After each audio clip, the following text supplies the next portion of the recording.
Stevo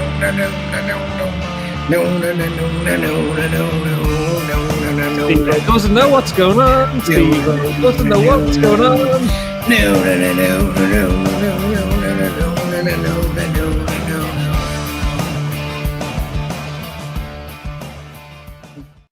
What do we do now? Oh, yeah, good evening. Welcome along to the forum of a Monday night. It's great to have you all in the house. I hope everyone knows who's on tonight, because if you don't, I'll go around the table as it is. We're coming off the back of Liverpool 0, Manchester United 0. It should be a very interesting night with a few decent topics that we have online. And Gav, did we get any new topics in across the internet? Because if you don't, I have a great one to talk about later on, and it's about injections and stuff. Can't wait. So for everyone watching and everyone that's tuning in on the interweb, tonight I'm joined, of course, by the host of 96% of all shows on the LFC Daytrippers channel, which is Gavin Doyle. Hello, say hello, Gavin. Hello, Gavin. Well done. Down below him is a former gangster in Dublin, but a reformed criminal now turned into an LFC analyst. His name, of course, is Brian Andy Young. Andy, how are you getting on? That was Stevo. Hang on, I just need to retweet the live thing. There we go. You do have a look of a bit of a gangster about you, like middle-aged gangster, Andy. Yeah, just watch out. One who's given up his life of crime because he's got enough in the bank at this point, you know. You have to know when to quit. Go to the pub with his missus on a Wednesday, like, you know, that sort of. Like Michael of GTA 5. I only start playing games again. That's it. And the man who's just been talking there, who you've probably, some of you remember, some of you don't know who he is because you're all newbies. It is, of course, one of the original founding fathers of the podcast family of the LFC Daytrippers. It is, of course, Stephen Daly. Welcome back, Stephen. How are you? Thanks very much, Philip. I'm great. How are you? It's great to see you, and it's great also to see it because we do know. I think what people need to realise is that you actually replaced Gavin Doyle in the Tel Aviv hijack hostage room, and that's where you're coming live from at the moment. Yeah. So I've gone to the spare room tonight to do this. So yeah, I got this headboard behind me. It's all about the acoustic skills. It's like you have loads of spare rooms, though. What? Do you not have loads of spare rooms? No, you said the spare room. Yeah, there's only one spare room. Oh, is there? All right. Yeah. All right. It's two beds. Oh, okay. That's lovely. That's great. There you go. Great. That was the first topic on tonight's forum was how many bedrooms is in Stevo's gaff. was crack on. Right, lads, listen. Andy's disgusted to be on a pod for anybody with only 2 bedrooms in their home. I can just tell you that for nothing. No, we've added all Stevo's gaffs. He's loads of bedrooms. Yeah. It's a new dawn, Andy. You know, you don't need that many bedrooms anymore. You've got plenty of other rooms you can do things in. Right, lads, listen to me. We are coming off the back of a 0-0 draw with United. I know the lads on the Fatback 4 went in and sort of managed their way through the rage and sort of apathy and upset and all that type of stuff in the game. So we won't get into the game specific, but we do have 4 topics that you've kindly sent on to me during the week.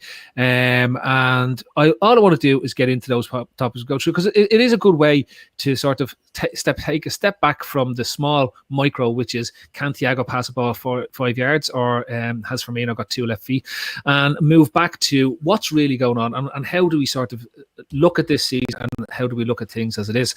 So I think, Steve, let's start with your topic, right? Okay. Given that you're we've missed you and we just want to hear the old newbie. The old newbie. So look at, what is it that you want to talk about tonight? Well, Phil, I've been going through. No, that was real. Yeah, I know where you went with that.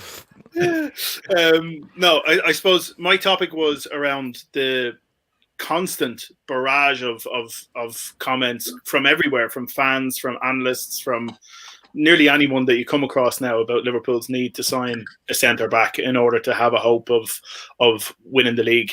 And I suppose I have 2 elements to the topic. One is, do we look at a short-term fix rather than the club's approach to a long-term strategy?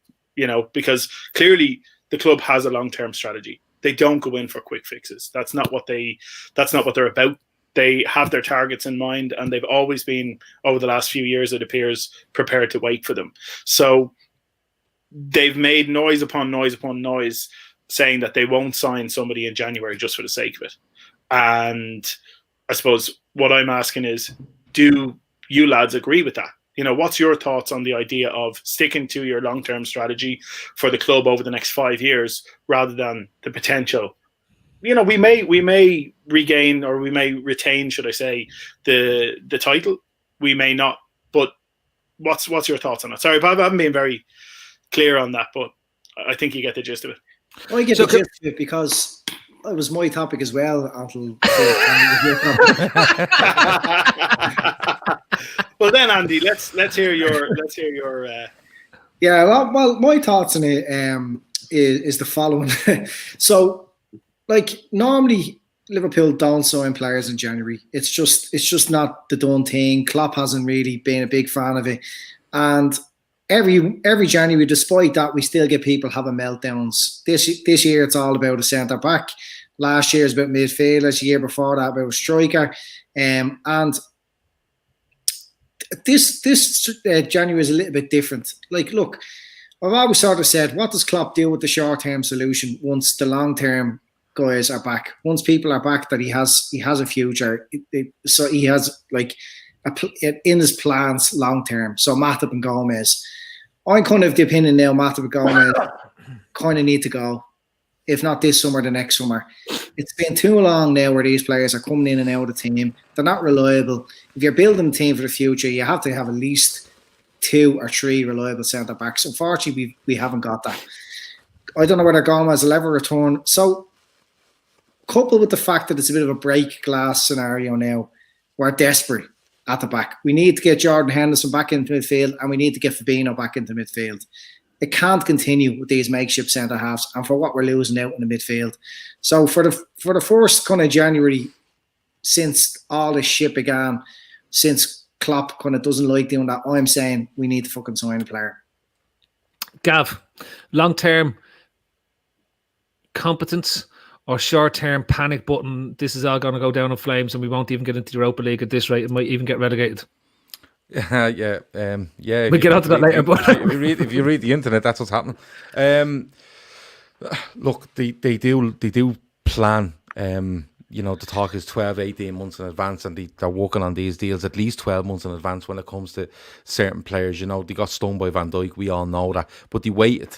You know, they didn't get turned or get caught with Van Dijk in early June 2017, I think, at this stage, and just decided to buy somebody else. He just went, all right, grand, and he just done it in the December. It's difficult, this one, Phil, because the centre half, we're talking about centre halves really here. You know, like, you can talk about long term planning with Mo Salah and Mane or Firmino or whoever, but we're really talking about centre halves here, and I'm all for the long term planning and getting the players that you really want, because you don't want players at the club that you don't really fancy. I think there's a couple there at the moment that he doesn't really fancy, and he might need to get rid of at some stage. But when I look at this one, I was of the opinion that if you wanted someone in the summer, take the hit, pay the levy in January and get it done now, because 6 months down the road, they're 6 months into the Liverpool career, and the plan you have for the summer still happens in the summer because of the missing Van Dijk and Gomez. So I think they should go and sign someone. But having said that, if they're not willing or they're not able to get the player that they want, I can't see it happening. I agree with Andy. I want to see Henderson. I want to see Henderson more than Fabinho at the moment in midfield, because I have a big bugbear at the moment about what's going on in midfield. But the whole thing about the centre half stuff is, I don't think, unless they can get a player that they wanted this summer, if they can't get him in the next 2 weeks, I can't see us signing anyone, Phil. I genuinely can't. Now, people would say that's incompetence, and they probably have every right to say that, but that's just the way they work. I don't think this is down to the is it incompetence or stubbornness of the club or Klopp. They work together, and when things go well, they get all the credit. So I don't see why people try to divide and conquer when it comes to when something's not being done. So okay, we have to wait and see. Can I throw one out on this, right? Because I'll show my cards. I prefer our method of having a focused strategy of who we want to buy and when we want to buy them, right? But I think there's a very much a piece of this jigsaw that's missing, that you have to sometimes also be prepared to step out of that strategy when the pieces aren't necessarily there in your chessboard. By continuing on with the way we are and saying, no, we want to wait till the right centre back comes up and we won't get it till summertime, right? It's not even about win the league. It's not about top four for me. We've broken our team. I know we're going to get on to talking about different pieces around overreaction and also form and that type of stuff. But we've had to move so many players out of position that the overall impact is to fundamentally break the way we've been playing as a unit, right? Andy touched on it. Fabinho's been, I'd no issue really going into this season and not signing a centre-back where Fabinho was going to be essentially fourth man in, because we had Gomez, we had Matip and we had Van Dijk, right? That was the assumption, that we were going to go through three and you probably miss one on a normalised system for 6 weeks, or maybe two of them every now and then, and Fabinho would have to step in. That's fine. But the impact of losing Fabinho, everyone's talking about Henderson, the impact of losing Fabinho out of that midfield is huge, because he allowed the other two to really go and press higher up the pitch, which allowed us to be a lot more compact, and also allowed the fullbacks to bomb on, because he could drop in and he could split the centre backs and he could eventually play like a three at the back. Now we don't have that, and now we're very much a stretched team in terms of what's there, and we've lost it. So I think the club needs to ask itself, when you are building a successful strategy, how do you build in that break glass in case of emergency? Because there are going to be points when you need to have a break glass in case of emergency, and you also need to be able to identify players. I know we were talking about somebody either down Milner Tau, that's from Real Madrid, who's available on loan or something, allegedly. Now, like, when we hear that basically it's a paper report that says Milner Tau is available on loan. So like, I don't know if that's real, if it's not real, but if it is, you're just wondering, is that an option? What are the other options that are out there? I don't think this club will go out and sign a loan player unless there's the option to buy it. And he's on the list of players they want to go and do. But at the same time, look what happened in Klopp's fourth season. He signed Kalker. He played one game in the League Cup match and never played again. But like, Phil, the chances of you getting a player on loan with an option to buy that's on your wanted list I think is very low. What about Lovren? No. Don't even go there. But it's very low. It's not like if you want Upamecano, you're not gonna go to them and go, can we have him on loan? It's not gonna happen. And like, if he's turned around tomorrow, I think the biggest argument for getting a centre half is just get us a loan. Get us a loan that you just give him back after 6 months. And he mightn't be on our list and he mightn't be everyone's first choice, but he's a centre back. And he's a centre-back, and we know at the end of the season, it won't affect us in the summer because he won't be there. Militao was talk of loan with an option to buy. That's fine, because you just don't take up the option. Militao works. But I still think the club are thinking here, wrongly in my opinion, that, we can get through and stuff like that. But I agree with you with regards to getting these players into midfield. I disagree on the Fabinho one. I think if you get Henderson in, I think Henderson's move into midfield affects more players in this side than Fabinho's does. That's just my opinion. But all in all, I think you'll struggle to find any Liverpool fan out there that will say, no, it's grand. They just don't want to do it and we'll be fine. I think you'll struggle. But pairing Klopp away from FSG and all this, I think, is probably where my issue lies, because they all do the great things together, and the lack of activity that we're seeing is done together. So you'd have to nail Klopp if you're going to nail FSG at the same time. Do you think, Stevo, do you think we should bring Sacco back off loan from Crystal Palace at this stage? I thought it was already done. I'm hearing it's done. Announced Sacco. What about Laurie? No, I would disagree with all of you, to be honest, personally. Fat Chance. What was I going to say to you? Yeah, there's. I wouldn't agree with you in the desperate need for a centre half. We've conceded 13 goals in 18 games since Van Dijk was injured. We haven't conceded more than two. Sorry, we haven't conceded more than one, except against Atlanta. And we're not looking shaky at the back. We don't look all over the place. We don't look threatened. I don't think it's a big worry about Henderson becoming a centre half alongside Fabinho either, because he's done that twice. I don't see it being something that happens for the rest of the season. And I think we're going to see Van Dijk back before the end of the season. I think we could see Van Dijk back in 6-7 weeks time. And if that's the case, then going out and going out I do. If you think about it, the club haven't put it to the best of my knowledge anyway. The club haven't put any real time frame on that Van Dijk. They've admitted that Gomez won't be back this season. From the first day he got injured, they never put a time frame on him coming back into the side. And all the indications are that he's a quick healer, that he's ultra professional. They talked about how Shearer was able to get back in less than 6 months, I think it was 5 months and a week or something like that. He came back in. I'm sure somebody will tell us, but whatever it was quite quick. And if they're looking at it going, right, Van Dijk's on the bike now, he's running straight lines. I know, as any of us know, probably it's the twisting and turning after you've done it was his ACL that he did, wasn't it? Mm. Yeah. So when you've done that, it's the twisting and turning and the impact and shit like that you have to get right. But I think we're okay there. I think we actually miss Jota in the team more than we do Van Dijk, and that's not playing down the importance of Virgil van Dijk. So I know there's people coming in there saying 6 to 9 months for an ACL, but that's my point. I think they're saying that Van Dijk is on the early side of that, and may even break that 6 month barrier with the speed at which he's recovering and the speed at which he's developing. So we won't know. But if the club are looking at that saying, right, he could be back first week of March, second week of March, I don't know.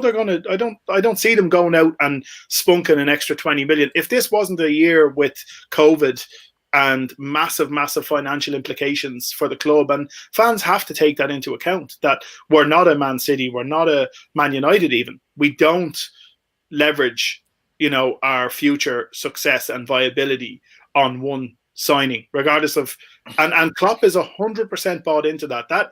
That's not Klopp following their mindset. That's Klopp's own mindset as well. Like that's the way he thinks from everything you read about him, any interviews, anything and I don't think it's him towing the party line. I think it's a bit more about getting the players into midfield, Steve. Or just having that Wijnaldum, Firmino, Henderson midfield enables our fullbacks to get forward. There was a couple of screenshots there, like just showing how high Robertson and Trent were getting kind of last season compared to now. They were further forward than the front three at times, and it's just not happening now. And I think that the concern is that you just don't have the legs in midfield to cover them. So it's not so much about a centre back. We're not conceding goals, but we're not creating chances. You can't win football games without creating chances. And our most creative outlets were the fullbacks. That's where my concern is. That's why I think it's a break glass thing. It's not that we're just leaking goals left, right, and centre. I just think there's an argument there to just get the boys back into midfield and see what happens. But then there's also an argument to say, well, what is the problem this year? It's very hard to identify the problem this year because, first of all, it's harder to defend the league than it is to win it the first time. It's just harder to motivate the players. You always have this hangover. Put on top that there was no preseason to kind of address those psychological things with the players. They didn't get to celebrate it properly. It must be a huge, low psychological drain. Yeah. And then there's no fans in the ground. I think I said at the start of the season, Liverpool will be more affected by this more than anyone because I think they really feed off. I think Klopp in particular feeds off it. And then you throw in the fact that you have a few players who, as a result of all those things, are out of form. So there may not be a quick fix. Even if you got two centre-backs in who are on our radar, who we just, by pure luck, able to do deals for them in January, they come in and they play well and they fit in and everything's great, but it just doesn't work. There's an argument here to say that, listen, it's a fucking fucked up season. Let's just hit the reset button here, relax, write it off, make sure we finish top four, that we're not losing out on the revenue of the Champions League, and then we regroup in the summer. Hopefully things are a little bit better, proper pre-season. And you have the type of midfield you want to play to protect the back four, to protect the full-backs who go forward. So there's so many elements to it, and all those facets that you're wondering what is the problem. They may not be solved by one or two signings. And what do you do with these signings when the other players are back? Yeah, and what two things you've said there, Andy. You were talking about the axis of Firmino, Wijnaldum, and Henderson. If you give us tomorrow those three players available in midfield, more than 50% of the fans are going to be talking, where do we fit THIAGO into that? One of those three has to drop out. So if you're saying now that Fabinho drops into centre half, and all of a sudden you've got that axis of Henderson, Wijnaldum, and THIAGO, yeah. And to be fair, I know Phil has had his opinion on Curtis Jones, but I think Curtis Jones has had a really good breakthrough season this year, and he's had a lot of good games. He gave away silly possession for the goal that we conceded, but you know that's a mistake that young players are going to make. That's fair enough. But I think he's had a really good season and can definitely add something. You've got Shaqiri, who, you know, kind of like Matip, he does have his injury problems and has had since he's been with us. But when he's in that midfield, he adds a dynamism, he adds an aggression, he adds it's a speed of thought. You know, you feel it as soon as he gets on the ball, he wants to move it. He's not labouring on the ball. So I think we have the options. I think a lot has to be spoken about Bobby Firmino. I think that's really where we need to. And I know Phil probably wants to get onto that as a separate element. Yeah. No, I actually think it probably leads us into our second topic, which is about because we're getting into these hyper discussions around how a team works and how a team functions. And I know from Andy's point of view, he's struggling to believe if it's all real anymore. Like, I think you Inception. know, Inception. Because like I look at the game as most of us would, and I'm not like I do like stats, but that's what I do in work. When I come home to watch a football match, which is rare, I don't want to be focusing on what fucking the Gini coefficient is that's going to run around the pitch, and to find out which players have got XG, XGA, GG, A, B, C, D, E, F, G, H, I, J, K, small x in front of it to see what they're going to do and how many goals might or might not be scored in the game. But your eyes tell you a game that's going on. I can understand that the football is becoming a lot more statistical based in terms of decisions they're making in the clubs. But Andy, from your point of view, do you think it's real anymore, or do you feel that football's getting further and further away from the normal fan, not the online fan, because Twitter's a bunch of wankers, but like for the normal fan? Like, look, quickly on stats, obviously in the background there's an awful lot going on with stats. They should never be used to prove a point, because you can find the answer you want in any group of statistics, depending on way they're presented. But if you're being objective about identifying a player that might suit a system, then you look for the stats to back that up, and then you look at the player. Anyway, look, I wanted to bring this topic up because we've Stevo on, who's quite removed from social media at the moment.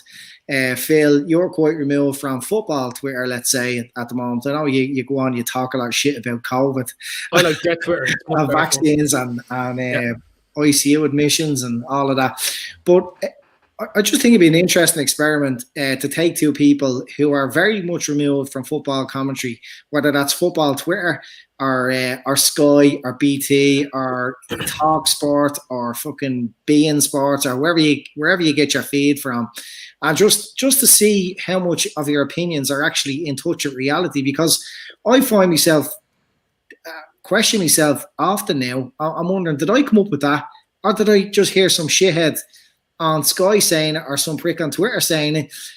Like tonight, for example, I seen the TalkSport clip of some fella talking about THIAGO, talking about, oh yeah, he likes him as a player, but will he suit Liverpool in his first 10 games? They've only got kind of 1-2. One was against Villa kids and one was against Chelsea. Only came on in the second half. And I start thinking to myself, am I being sucked into these narratives? Because let's face it, TalkSport are only there to create clicks. But the way it got presented, I was wondering, have I just fallen in love with this player who looks amazing, even passing the ball 10 yards? Or what's real anymore? So that was, and look, it counts for everything. You can go onto Twitter and believe that there's no COVID, or you can believe that there's no anything. But so what's real? What? Yeah, okay. Are we so over? Is there so much consumption to be had? And at the moment, I'm watching more football than I ever did in my life. Every game is on telly, and you listen to commentators, pundits all of the time. And I'm wondering, am I coming up with any of these opinions myself anymore? I never had such doubt over my own observations. Yeah. Do you get me? Can I take this one, Phil? Go for Stevo. Yeah. So I'm 18 months now off all social media. None. I don't look at it. I don't have any accounts. Nothing. Just completely removed from it. The feed that I get is the Zone. You know, the DAZN. I don't know if you came across it. It's Canadian. But that just seems to be where the system that I use to get my games. That's where it comes in from. And at halftime, they actually just go to little clips of American sports or old games and stuff like that. So you have no halftime team talk and stuff like that. And it rarely comes on before and after the game either. So I just literally see all the games live and that's it. So I've no outside influences on what I'm thinking about football or feeling about football or where my opinions on the players and stuff like that are come from, or very little, let's say. And I've never enjoyed watching football more, because that was the big thing for me. I used to get sucked into Twitter, you know, and listen, everybody's entitled to their opinion, whatever it may be, whether I agree with it or I don't agree with it or whatever else. But I found so much of my energy and so much of my enjoyment for football being drained by getting wound up in stupid arguments or getting into conversations about shit that really didn't matter. And in the last 18 months, I've just watched us play. And when the game's over, it's over, and I'll be fucking maybe going around an hour later thinking about it, good or bad or whatever else. But it's just my own thoughts that are ruminating and sitting there. And it's a really enjoyable way to watch football, I have to say. It brings it back to just it being pure again. What you were asking about, sort of, are you being influenced? Or I can't answer that. If you're taking THIAGO as an example, you know, I'm looking at a player who got a couple of games in and got injured, and yesterday was his first 90 minutes since we signed him, I think, isn't it? You know, he hadn't completed a game up to that, but did he complete the game? Yeah, well, it's practically a complete game against Everton. Yeah, but sorry, fair enough. But I think we've signed an excellent player, and I think we've signed a player who will absolutely suit our way of playing. But he hasn't had enough game time to influence and stamp his way of playing the game and get our forwards and our other midfielders and whatever else used to playing in a way that complements him as well. And I'm not saying our system has to change for him or he has to change for our system. I think they will naturally blend together in the same way Jota came in and just added his own directness to what our system already was. He plays a different game to what Firmino does, but it clicked and it worked with us because the fundamentals of how he plays suits what we do. And I've no doubt that the reason they went and paid the money for THIAGO when he was in his last year was because they believed the fundamental way he approaches the game brought them something that they didn't already have at the club. And I think that will continue to be the case. It's just unfortunate that he's been injured and he's coming back into a side that front three are struggling with confidence. They're not getting the ball out from their feet. They're not troubling goalkeepers. It's not like they're unlucky. It's not like when we've come up against goalies who have the game of their life against us and they're pulling off 6 and 8 fucking amazing saves. We're just not troubling. We're not troubling opposition teams at the minute. Steve, I'm going to just Andy, from my point of view, I'm still on some social media. I've binned off a lot of it. So, and I just don't go near it when the game's on. As I've said on here many a time, I don't even watch the matches live. I said to Steve, I said, don't tell me the score. I'll talk to you after the game is over. And I watched the game today when I know the score. So it just removes the passion and you can just watch the game objectively. There's absolutely nothing to fear in terms of what's going to happen. And you can look at the game and say, right. And out of interest, when I came out, I said to Steve, there was some things that really... I looked at it and I was like, yeah, THIAGO looked nice in between the two boxes in terms of what he was doing, but his ability to deliver the killer ball into the box looked a bit shit, to be totally honest with you, yesterday, right?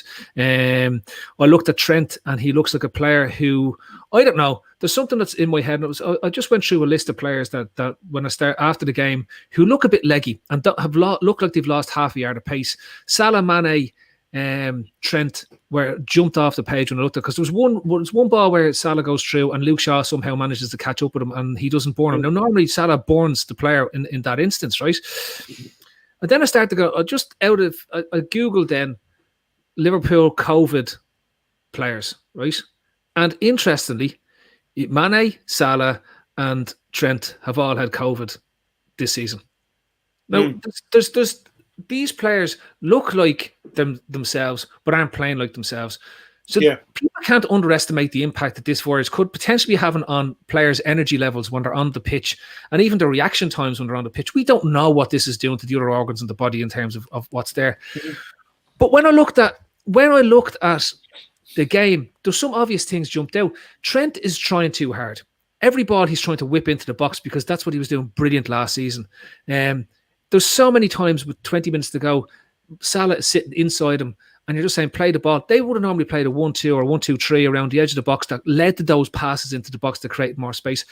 But the biggest thing that jumped out is not only are we too stretched because our centre-backs aren't proper centre-backs, our full-backs are all trying to offer them a little bit more protection than they would have done if Van Dijk and Gomez or Matip had been playing centre-back. What Steve always said to you, our Mane and Salah constantly have two on top of them. Whenever they get the ball, there's at least two on top of them, right? And the reason for that, and I know it's my topic there, and it's something else, but the reason for that is because the third prong is broken in the front three. When we talk about the front three, Mane and Salah are still playing. You can still see they're playing the same game they were playing 6 to 8 months. Did you just call them Mane and Salah? I think you did. Yeah, you did call them Mane and Salah. Yeah, no, I like it. Yeah. Pro Evo fan he is. They're still, Liverpool Reds. Playing for the Liverpool Reds. Firmino. Bob Mino, yeah. But the other piece is, then you look in the midfield and you look at Wijnaldum. He's played 4,000 games this season, right? And the one thing is, we talked about it, he doesn't have the switch of play in his locker, right? He's very good at ball retention. He's very good at winning the ball high up. He's good at playing little 1-2s. But Henderson brings that lovely switch to play where he can be sat in the midfield and he'll go left or right with the ball to open up space and catch teams on the hop. So I think there's everything is combining to impact it. Yeah, I then I went onto the game and sort of scrolled back about 24 hours, in the Twitter feed and started reading, and I was just there. I was lost. Andy, I was lost at the comments that were completely lost at the comments that was coming out. Like, you're looking at it and you go, lads, THIAGO is a lovely player, but he's nowhere near what people were talking about what he was like after this game. And even the stuff that was written by the journalists, this amazing, wonderful, play him now as a 10, he can open up defenses and stuff like this. He's doing well, but he needs games, and you can see he needs games because a lot of his killer balls weren't killer. Yeah, they weren't killer at all. Any player coming into a side after that length of time out is unlikely to hit the ground running for 90 minutes, especially in the position that he's in, whereby we're expecting that killer ball from him, and you're unlikely to get it in his first game back or his first full game back. So, just one thing that Andy said earlier on. Andy, you kind of referred to writing off the season. Like, do we just write off the season and press the reset button? I think that's very, very, over the top in terms of like how worried you are about the season. We still have a massive chance to win the league and retain the title. Oh, so sorry. What I'm saying by that is that hasn't crossed my mind. Like that. And this is where I'm wondering whether the infiltration of social media and shit like that is playing into your head of the negativity. Because I'm just watching the game. But you see, Andy's the problem. Andy's the problem. Andy's the problem for everything. He is the problem, and I'll tell you why he's the problem. Because he's fucking sharing. Andy was in a wet market. He's following people that follow TalkSport, and then he's taking that and he's watching it, and then he's sharing it around to people. And I'm only messing with Andy, I'm not the problem. But TalkSport, Andy about to kill him. He's going mad. Look. His angry face. He said the text is going to hit it on Gav. Come here, no one in a vote will do it for you. But the thing where it's like going back to Andy's point about are you affected and stuff like that. I think people are, and the biggest effect you have on people is there's always seems to be taking sides, and that's when when people are just they read something and they go, I'm taking that side. The Jordan Henderson is a classic. Emre Can was another one.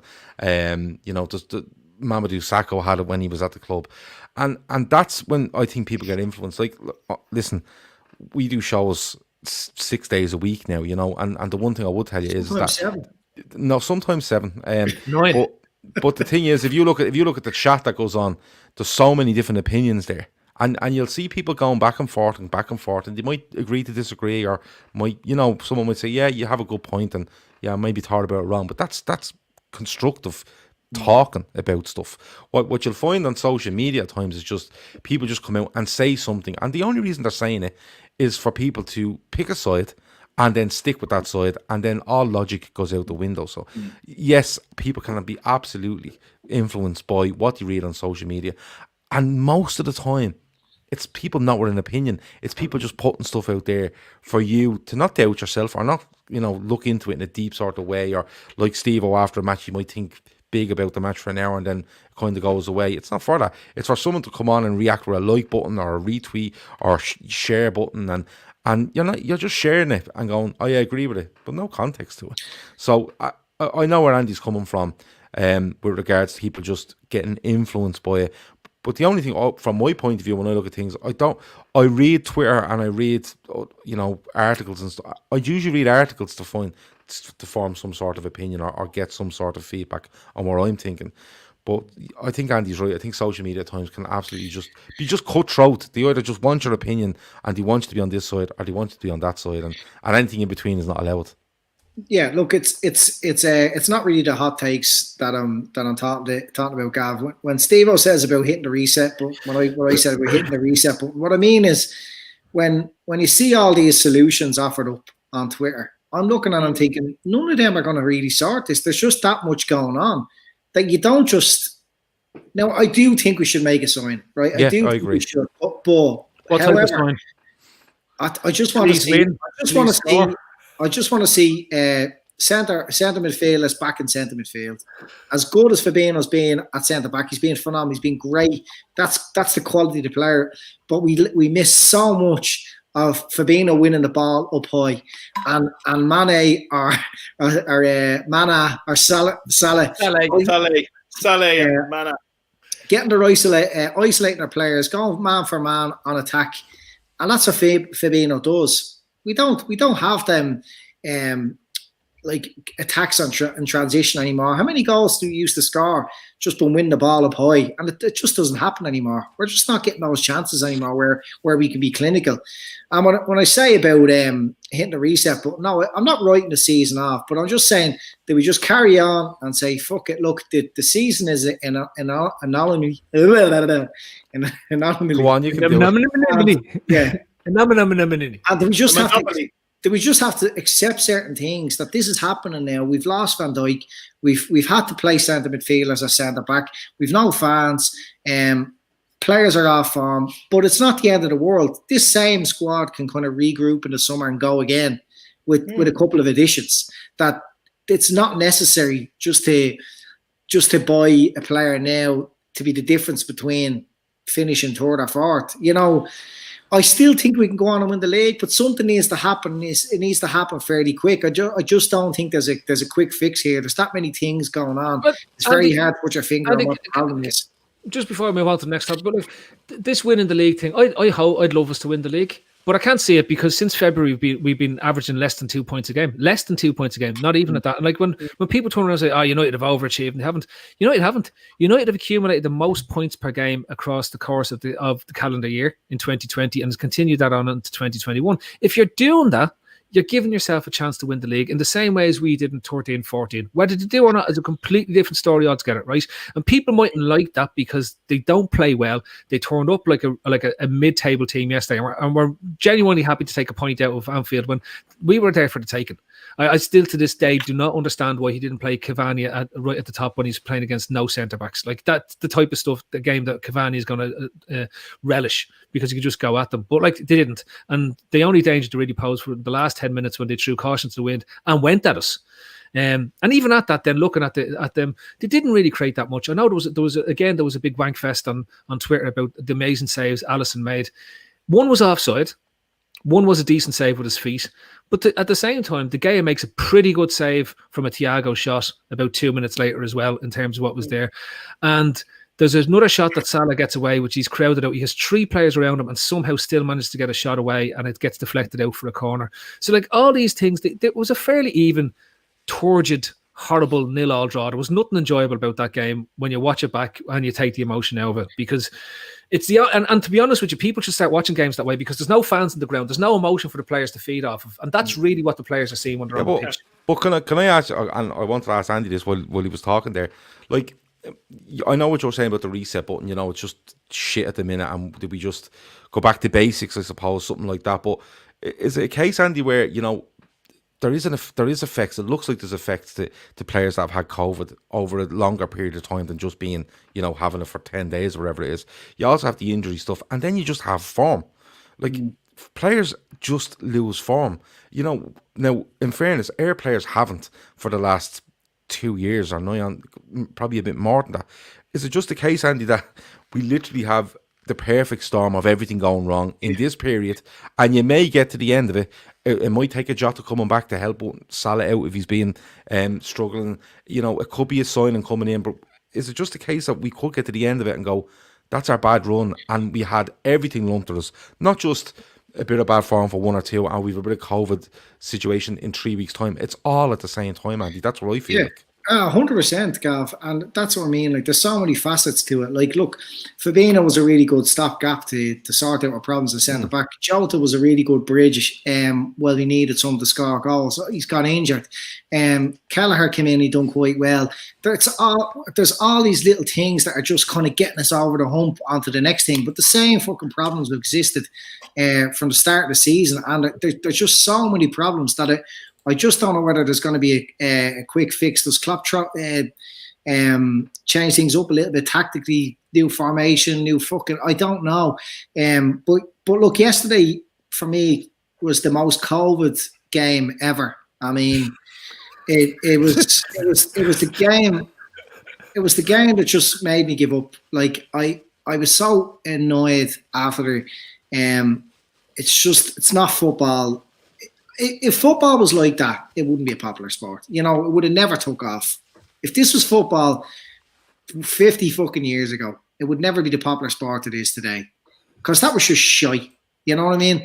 The league champions last year against a team that are kind of top of the league at the moment with a really low points per game accumulated.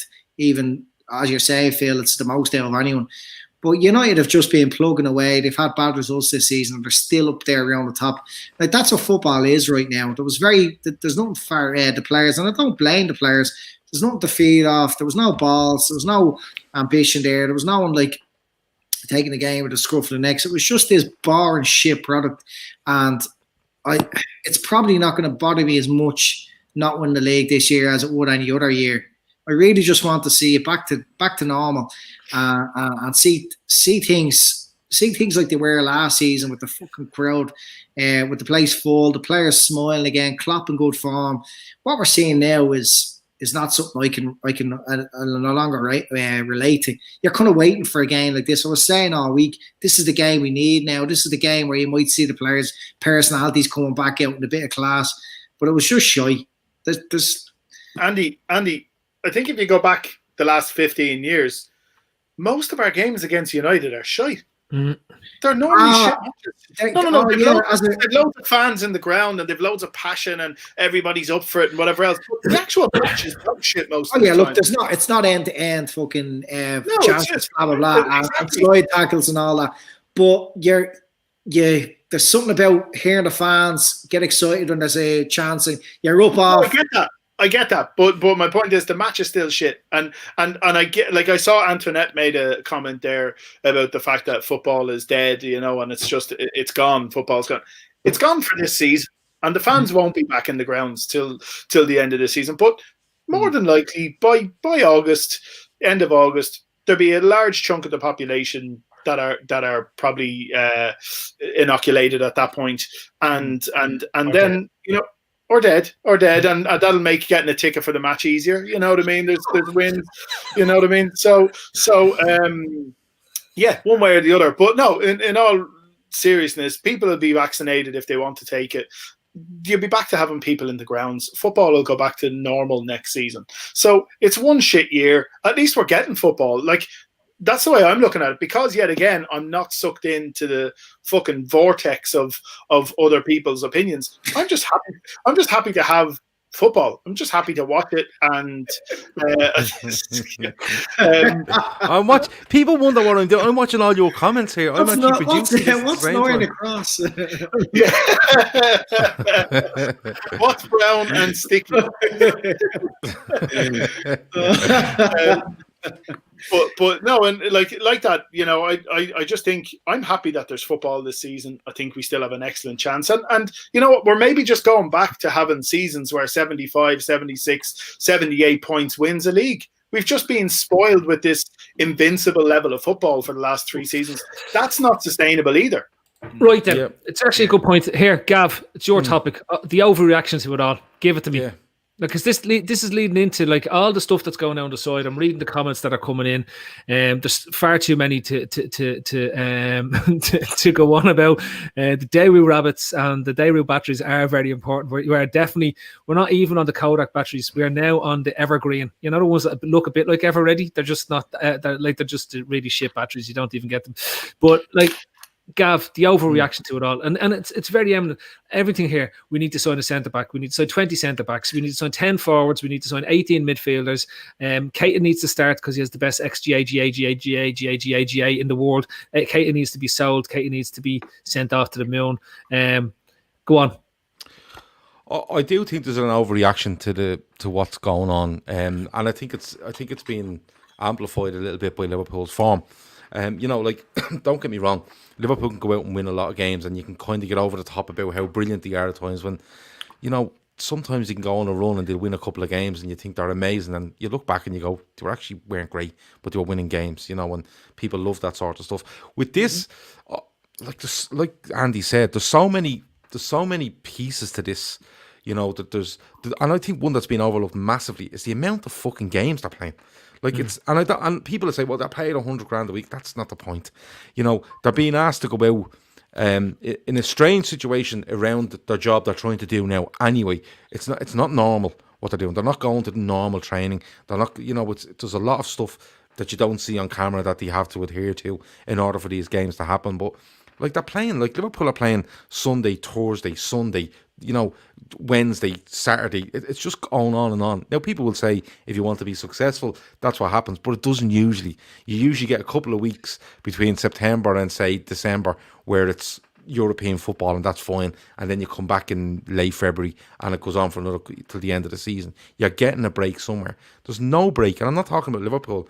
I think there's just an overreaction in football to everything that's happening now, without looking at injuries for players, COVID, having to deal with COVID. Like, go to the fucking shop and look, you have to deal with COVID. Imagine going to your job and having to deal with it. A lot of people go to normal day jobs and they, you know, there's loads of procedure and stuff like that can affect you in your work. And then the amount of games, it's just, I feel there's an overreaction. I wouldn't go as far as Andy is saying, that was the game I gave up. Like, you know, I won't give up. I'll watch it. Do you know what I mean? But I get where he's coming from, to a point where you just kind of go, this is just draining a bit. And at the same time, I don't know why people are getting overly upset. And maybe that's just me. I'm fairly comfortable where Liverpool are. I've said this plenty of times. 4 points max off the top of the league if City win their games in hand. A horrendous injury record, the COVID stuff not working, loads of fucking games, players off form.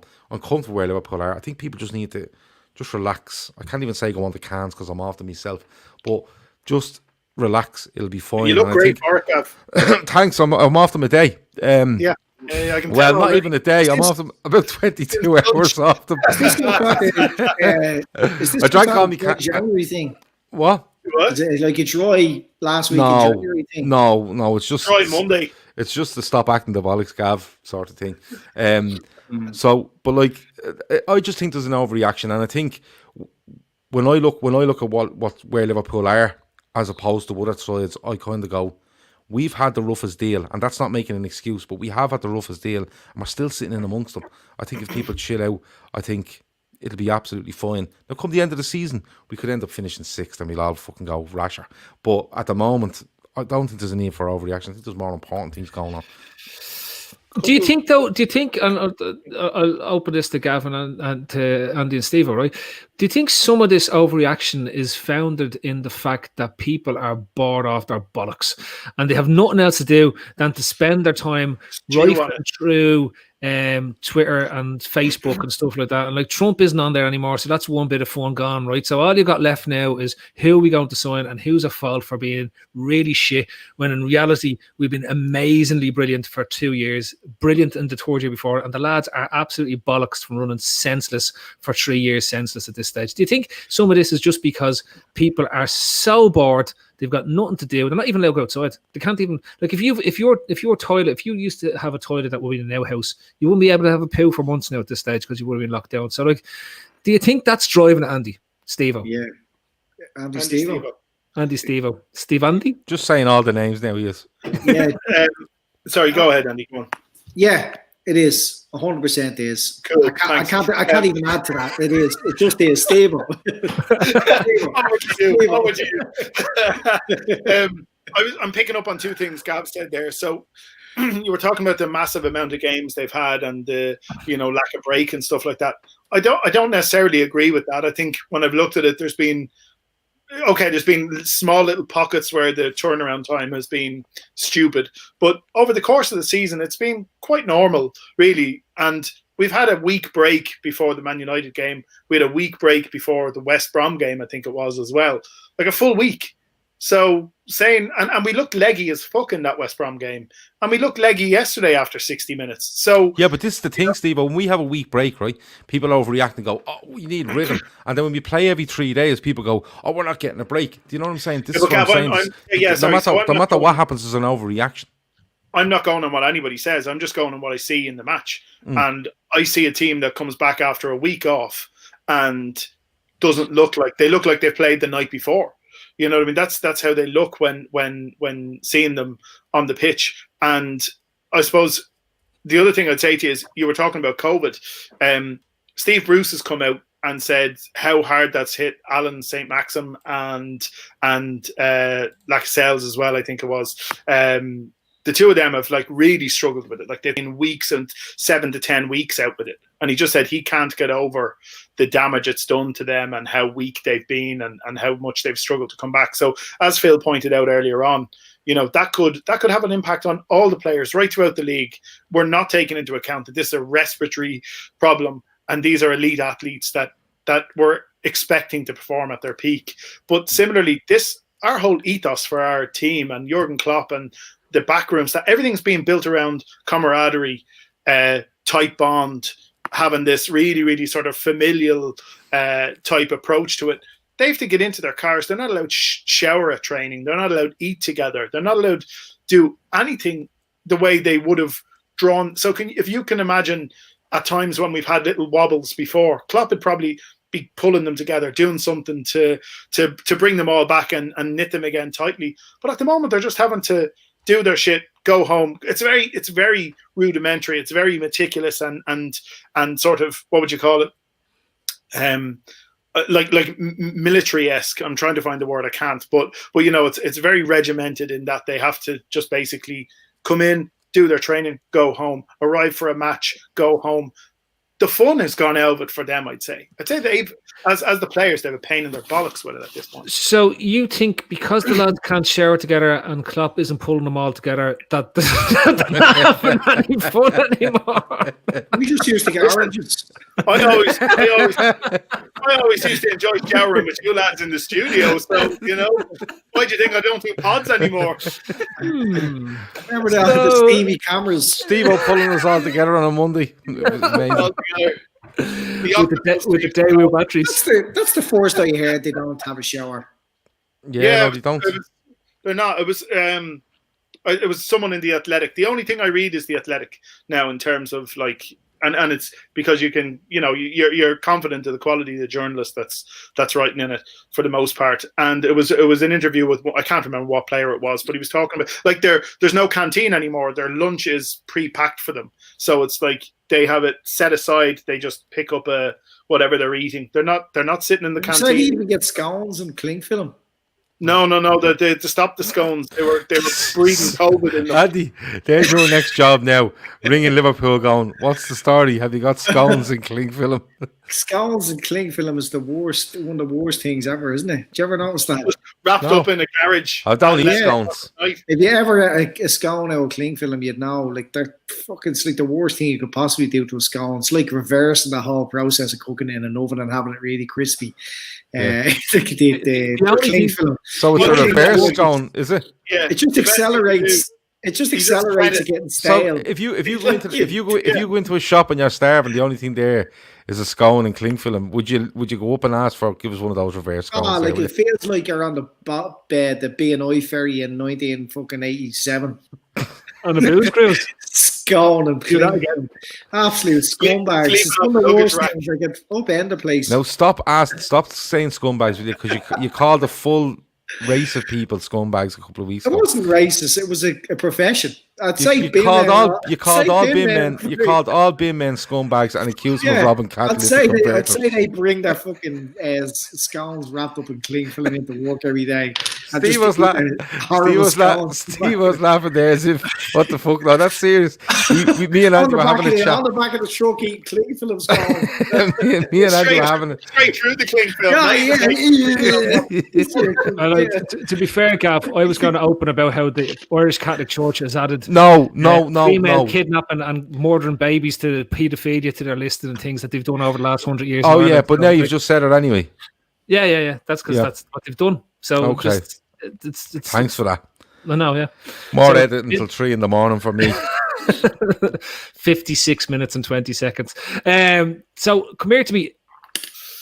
If we think that the overreaction isn't real, right? I was actually going to set up a really smart way of doing my topic, which is actually it's just get rid of Firmino. Why the hell is he still in the team? Like I honestly, my brain is fried with that fella at the moment. The 3 best chances fall to him yesterday, and he couldn't even hit one of the banners in the back of the cop. Like the feeble attempts. It's like watching Joe Cole playing the team again. He's walking around the pitch. He doesn't do anything. Don't get me started. Honestly, on Joe Cole.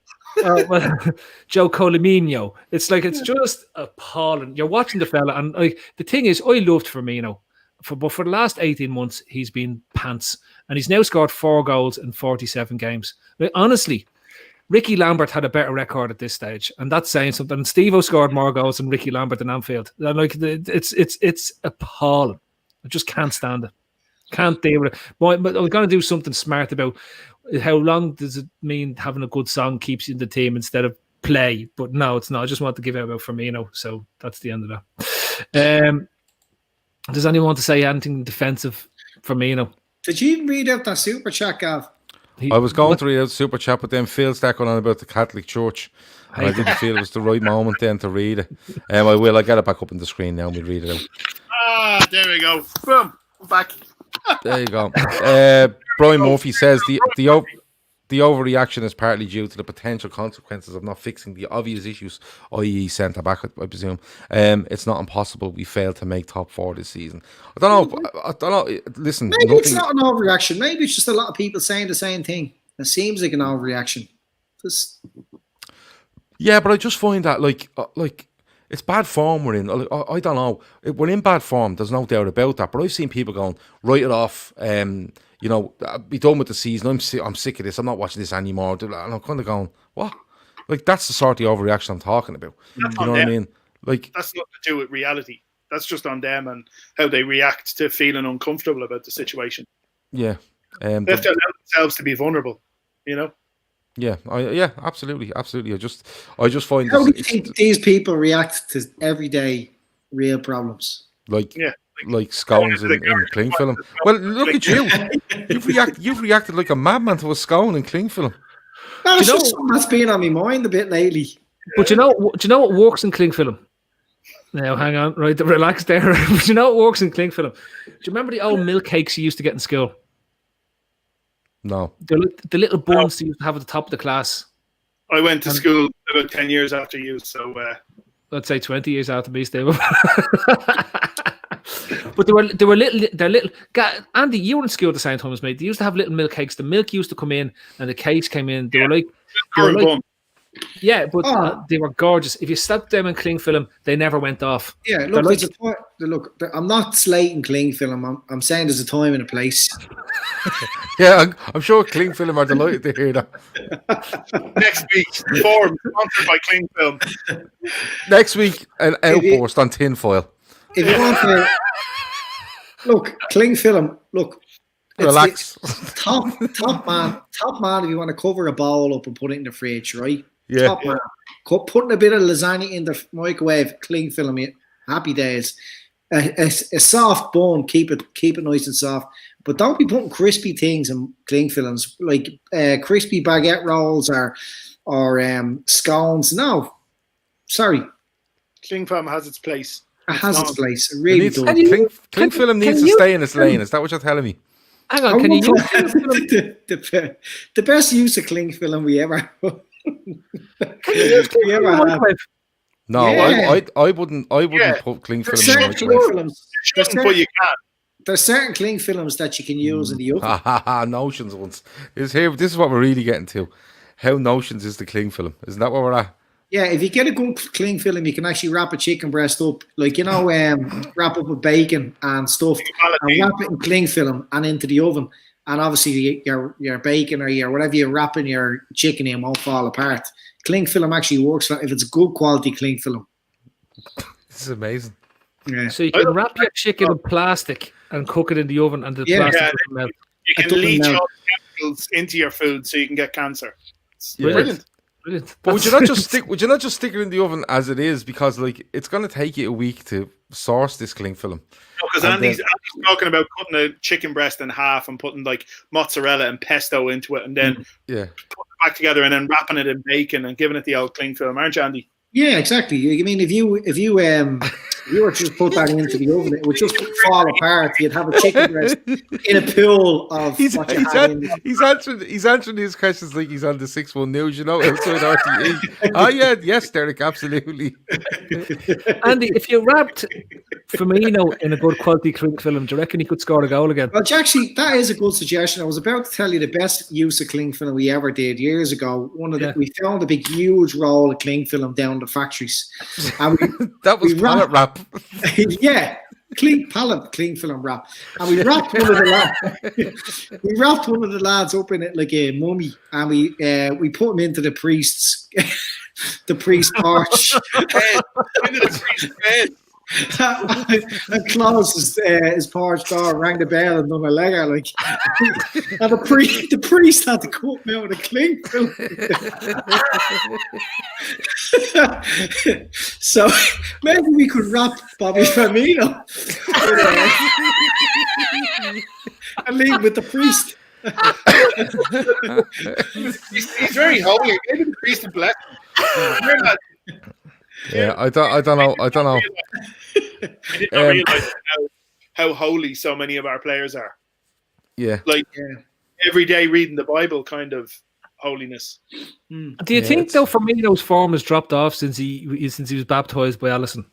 No, in all seriousness, Firmino's always been like this, and the lack of goals and stuff. And look, he's always been like that. He's not a massive goal scorer. But let's be honest, lads. And I know we're all laughing about like this time, all right. Phil and Bobby to the bench. But how much of an emphasis is going on Firmino because of the form of Mane and Salah? You know that way. Now, don't get me wrong. When we were playing really well, Firmino was lauded as the player that supplied so much to Mane and Salah in assists and moving out of spaces and stuff like that. And it just seems, I think the three of them are as what we laughing at now.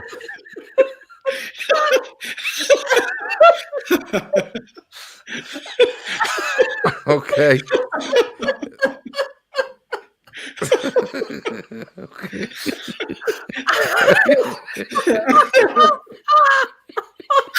I don't know if we can read that out. I don't know if we can read that out. People not see all the comments that I see. What? Does everyone not see the comments that I see? Yeah. Yeah. I don't think we need to read it out then, do we? No, we don't. No. Just that one. We don't know. But back to Firmino, like I'm wondering is it a case the three of them are off form and he's being picked on? I'm out of here. This is.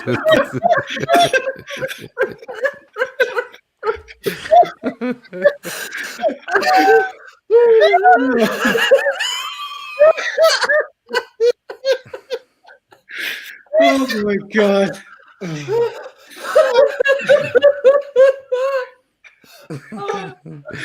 Oh. So what were you saying? Listen, I don't care. Just read out that comment. They can start. They can start them, but they can put them on the bench. I really don't give a bollock. He's on the fucking bench. So. I don't think we're going to better that tonight. No. Do we want to have it? Stop. All right. Grand. Okay, lads, listen, we'll wrap it up there. Yeah, it's not all the topics, thank God. When is the match this week? Does anyone know? Thursday. Only away on Thursday. Yeah, Thursday. Verlander Cheese says, is he barred yet? No, you're not barred yet. Okay. You're going to be barred when your missus sees the pod, though. Yeah. You'd be self-isolating in the spare room, I can tell you. In the outhouse. Right, with that, that tonight's podcast has been brought to you, and show's been brought to you in connection with Cling Film. It was an amazing chat on Cling Film, by the way. It does amazing things, and it's like it basically solves so many problems. So, Andy, I want you to recant your hatred of Cling Film and bring it back. I think you've made friends with Cling Film. There's time and a place. Yeah, there is a time and a place for what's going on. And the business has it. I want everyone to I want to thank everyone for joining us in tonight and all the comments. Well, honest to God, the comments made the pod tonight have been absolutely brilliant. Stevo, it's great having you back on. Yeah, it's definitely makes a change from just talking to each other on text message. It's nice to see you and nice to hear your voice. It's nice to know you're still alive. And Gav, it's also nice to be not fighting on WhatsApp. So that's I quite enjoyed that. It was nice to have a nice talk instead of just a fighty talk instead. And Andy, as ever, it's wonderful to have your lovely happy head and bring us along many stories of your past. And that would outdo yourself tonight. It's been a while since we had a funny one from your past, and that was quality of fairness. Long in the memory. We've had Cling Film, Priests, and Rampant Rabbits. And if anybody else is listening to this, I encourage you to go onto YouTube and watch the show, particularly for the last 10 minutes. You'll definitely understand what's been going on. To everyone that's been tuning in, for all the people who've been interacting, thank you very much. And it's great to have you on. There will be, Gav, when are the shows? Tell the lads when the shows are on. What day is today? Monday. Midweek fix for a preview of the Burnley game tomorrow. The Scout Report Wednesday night, match reaction Thursday night, and your favourite, Phil, I think it's an FA Cup preview show on Friday. Doesn't exist, so it's irrelevant. Well, it does, because I'm fucking working on it as we speak. Best of luck. Well, I hope you have a great time with that, Gav. I will. I'll have a wonderful time. Everyone should definitely tune in. I won't. I'll be picking the fluff out of my toenails instead, and but I will be watching. Putting them in Cling Film. Put them in Cling Film and send them to Andy as a scone. With that, right, this has been The Forum. That's been Gav Doyle. That's been Andy Young. That's been Steve O'Daly. And, of course, it's been me, your host, Phil Casey. Good night. God bless. See you next week.